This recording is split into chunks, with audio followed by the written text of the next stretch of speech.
कभी 84 लाख योनियों में नहीं जा सकता। हमारी प्रार्थना मान लीजिए 24 घंटे होते हैं, आप 1 घड़ी 24 मिनट हमें प्रभु को दे। आप 1 महीने सत्संग सुन रहे, आपका मन विषयों का त्याग करता चला जा रहा है, प्रभाव पड़ रहा है। ये विश्वसनीय नहीं है, बात समझ लेना। जहां कुसंग हुआ तहां ऐसे करेगा हाथी का स्नान जैसा। अरे बहुत, एक बार गिरे गया, वो वहीं ले जाएगा। पूरे जीवन सतमार्ग का सावधानी पूर्वक अनुसरण, तब जाके द्वंद्वातीत स्थिति आती है, माया पर विजय प्राप्त करता है। ये जो क्षोभ होता है, किसी भी कोई बोल दिया, कटु बोल दिया, निंदा कर दी, उपहास कर दिया, हृदय में दुख पहुंचा, ये साधना की बहुत बड़ी कमजोर स्थिति है। एक बार एक महापुरुष गंगा के उनके पास, तो उन्होंने कहा कि भेष रंगा के, सीधे साधे गांव की भाषा, भेष रंगा के व्यवस्था की चक्कर में अगर पड़ेगा साधु, बुजुर्ग महापुरुष थे, तो फिर साधुता ही क्या हुई। जब हमारा कोई अपमान करे, कोई गाली दे, कोई निंदा करे, हमारे हृदय में उसका फर्क ना पड़े। जैसे हम नाटक में देखते हैं, तो देख रहे हैं लेकिन पता है झूठा है, असत्य है। ऐसे ही ये नहीं कि भान नहीं हो रहा, भान हो रहा है कि गाली दे रहा है, ये अपमान का, पर उसका अस्तित्व तो नहीं है, वो असत्य वार्ता है, उसकी कोई सत्ता नहीं। जिसकी सत्ता नहीं, उसको जब हम सत्ता देते हैं तो हमारा हृदय दुखी हो जाता है। कह रहे क्षुभितात्मा समस्त निरपेक्षा, इसलिए इन समस्त द्वंद्वों से निरपेक्ष होना है। कैसे? बोले इसी मृत्यु लोक में बहुत सुंदर करुणा करके प्रभु ने उपाय रखा है। क्या? वृंदावन भूमि, वृंदावन भूमि में आओ, दर्शन करो। यहां बहुत सामर्थ्य है हृदय के परिवर्तन करने की, अलौकिक दिव्यता है। राधा नागर माराधे कदा मुदिता, किशोरी और किशोर जी की आराधना में तुम ऐसे आनंद को प्राप्त होगे कि ये कोई भी मान अपमान, दुख सुख, जन्म मृत्यु, ये तुम्हें व्यापेंगे नहीं। आओ वृंदावन का आश्रय लो, वृंदावन के रसिकों का संग करो, तो राधा नागर की आराधना बनने लगेगी। कैसे? शरीरम श्री वृंदावन भुवि सदा स्थापय, मनः सदा पार्श्वे वृंदावन रसिकयोर न्यस्य भजने, वचस्तत् केलीना मनवरत गाने रमयत, कथा पीयूषादौ श्रवण युगलम प्रीति विकलम। शरीर को सदा सत्संग में रखो। अगर हमारा शरीर सत्संग में रहेगा तो मन प्रेम रस में भीनने के लायक बन जाएगा। तन ही राख सत्संग में, मन ही प्रेम रस भेयो। सुख चाहत हरिवंश हित, तो कृष्ण कल्प तरु सेयो। प्रायः सिद्धांत को थोड़ा ऐसे घुमा के कहा जाता है कि तन को संसार में मत रखो, तन के द्वारा नाना प्रकार के कर्म करो, और मन रखो प्रभु में। यह सिद्ध पुरुष का लक्षण है, साधक का नहीं। यह सिद्ध पुरुष का लक्षण। जिसका मन भगवदाकार है, तो विषय प्रपंच संसार के कार्य करता हुआ भी वो ज्यों जल में कमल का फूल रहे, निरपेक्ष रहता है।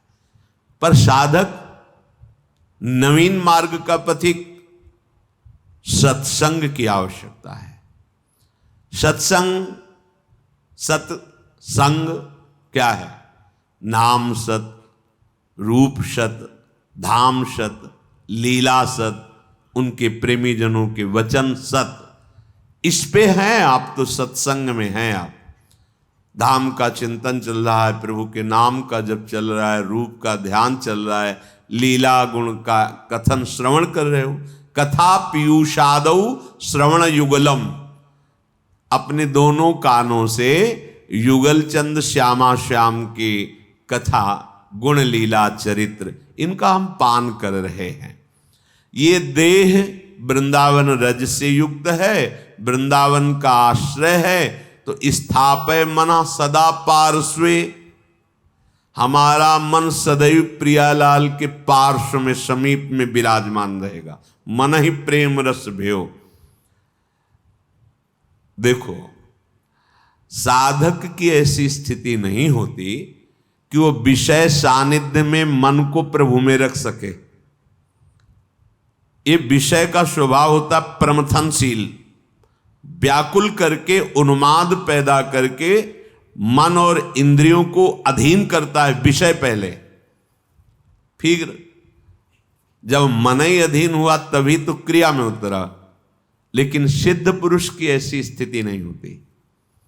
एक बार विदेहराज जनक से किसी महात्मा ने पूछा कि आप तो पूरा राजकाज संभालते हैं, पूरा रजोगुण का वैभव है, राजसी वैभव, आप विदेह कहे जाते हैं, कैसे विदेह? उन्होंने कहा कि ठीक, किसी समय बताएंगे, अभी तो अंदर से नहीं आ रही प्रेरणा, बताएंगे। क्या जनक जी उसी समय नहीं बता सकते? बता सकते थे, पर जब उससे प्रमाण के सहित तब पता चलता है। जाओ, आज प्रसाद पाकर शयन करो, प्रेरणा होगी हम बता देंगे। शयन कक्ष में बड़ी सुंदर राजा की सैया जैसे महात्मा को शयन कराया। अर्धरात्रि में रानी से कहा, जाओ, आज्ञा है, शयन करो जाके उनके साथ। जेवी देखा स्त्री तो बड़े संयमी महात्मा थे। वो जितना इधर शकील थे और नजदीक, दीवाल की तरफ मुंह करके समय व्यतीत किया। सुबह आए, बड़े गुस्सा से बोले, ये क्या तरीका है आपका? जानते हो हम संत हैं। फिर तो क्या हुआ महाराज? शायद वो आपकी पत्नी ही थी, सैया में जाके लेट गई। फिर क्या हुआ? फिर हम शकीलते गए। फिर क्या हुआ? जब दीवाल मिली तो उधर मुंह करके पड़े रहे। फिर कोई आपको परेशानी नहीं हुई? बोले हमने पीछे फिर देखा ही नहीं, दीवाल की। तो तुमने उस शरीर को दीवाल क्यों नहीं मान लिया?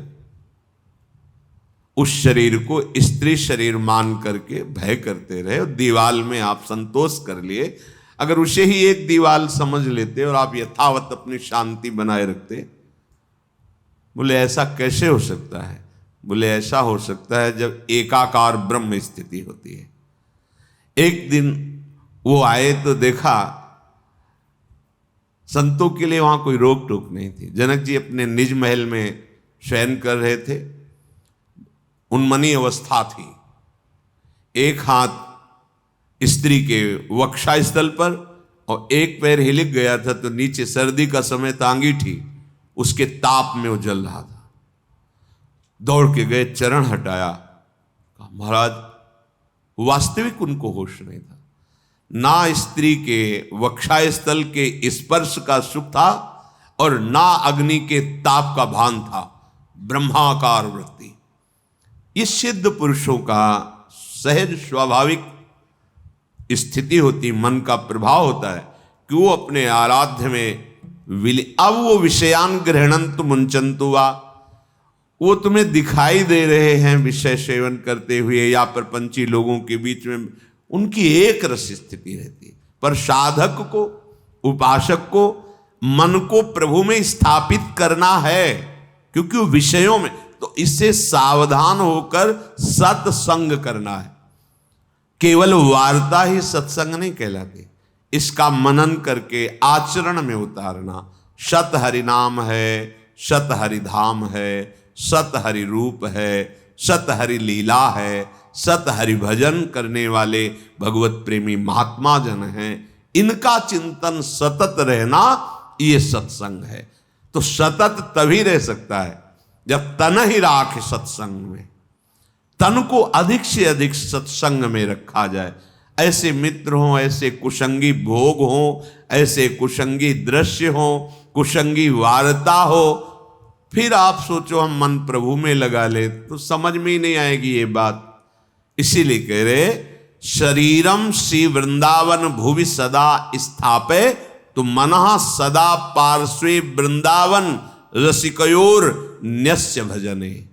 जो रसिक महापुरुष युगल सरकार के भजन रस में डूबे हुए हैं, मन उस रस में पहुंचने लगेगा।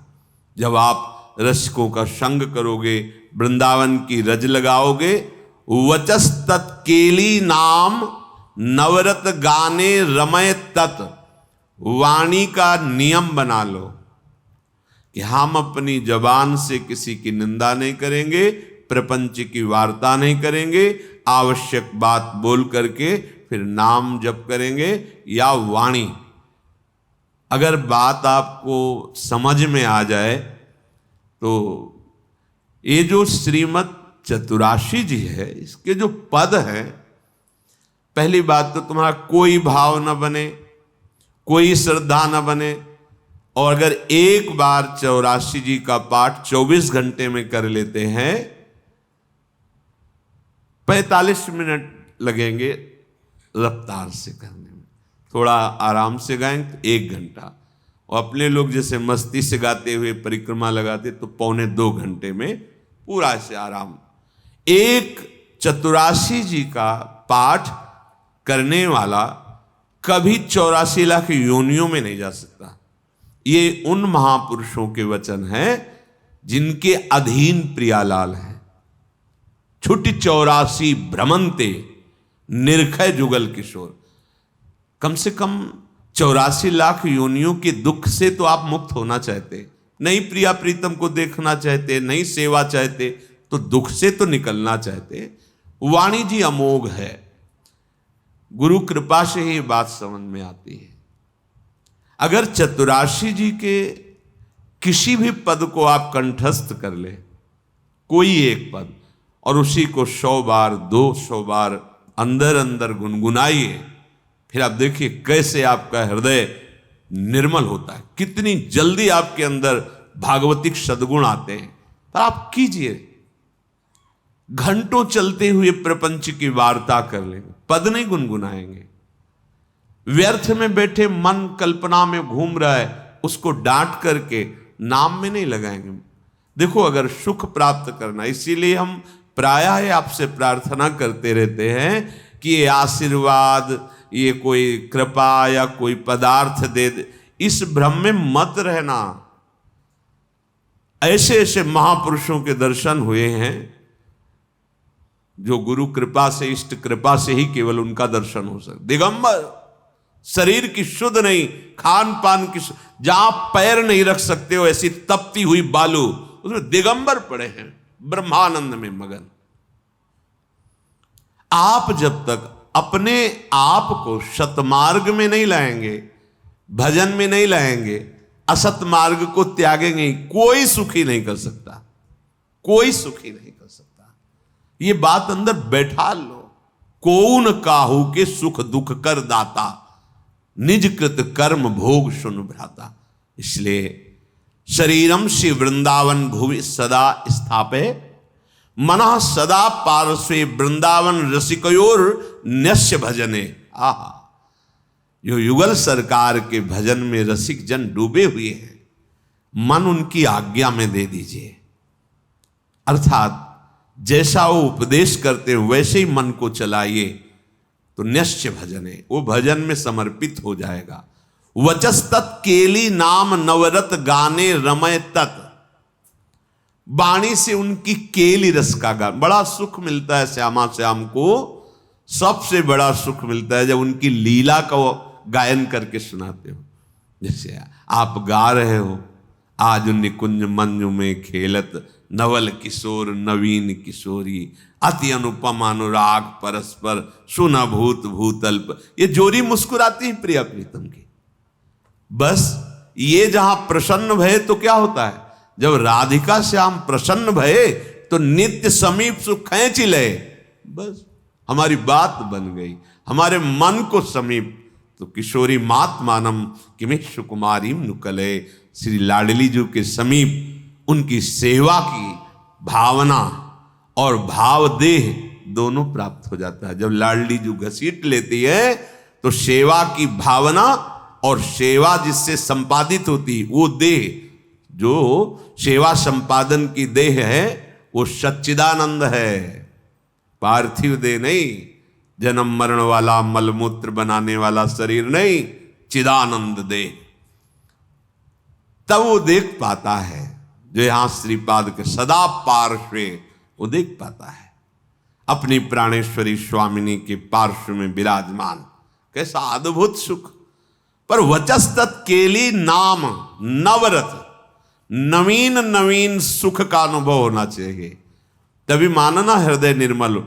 एक पद को 100 बार गा रहे तो हर बार आपको नया रस मिल रहा है। नाम जब के हर बार नया सुख मिल रहा है नाम से। राधा राधा राधा, हर बार एक नया अनुराग पैदा हो रहा है नाम के प्रति, नई आसक्ति पैदा हो रही है। कथा पीयूषादौ श्रवण युगल प्रीति विकलम, जब आप प्यारे जू की रूप माधुरी, गुण माधुरी, लीला माधुरी सुनेंगे तो कह रहे प्रीति विकलम, निश्चित ऐसे प्रेम विह्वल कर देने वाली वृत्ति पैदा होगी। ये काम क्रोध लोभ मोह मद मत्सर, ये राग द्वेष मान अपमान दुख सुख, ये छू ही नहीं जाएगा। आप इतनी ऊंचाई पर होंगे आपके हृदय की भूमिका कि आपका स्पर्श नहीं कर सकते हैं।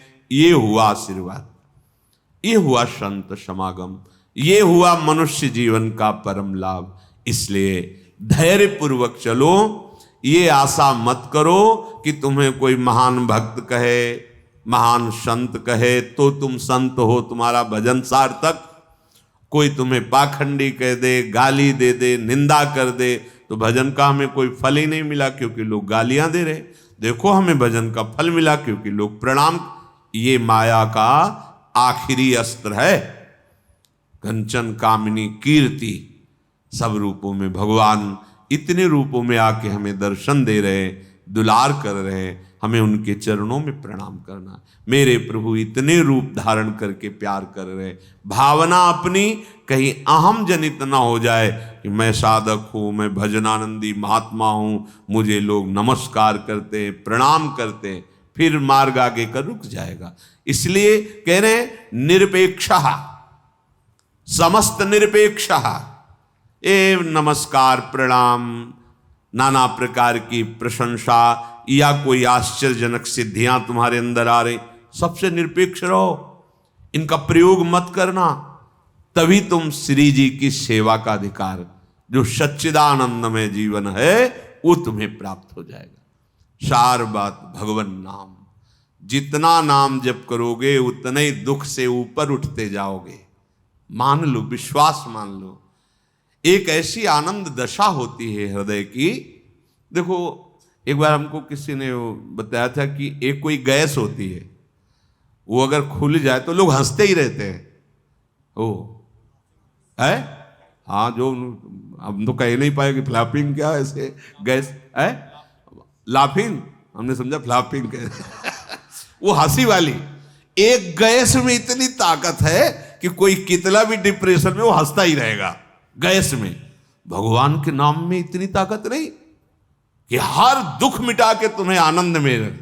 सोचो, प्रकृति की एक गैस है, प्रकृति की एक औषधि है जो बेहोश करके अंग काट दे तो भी पता ना चले।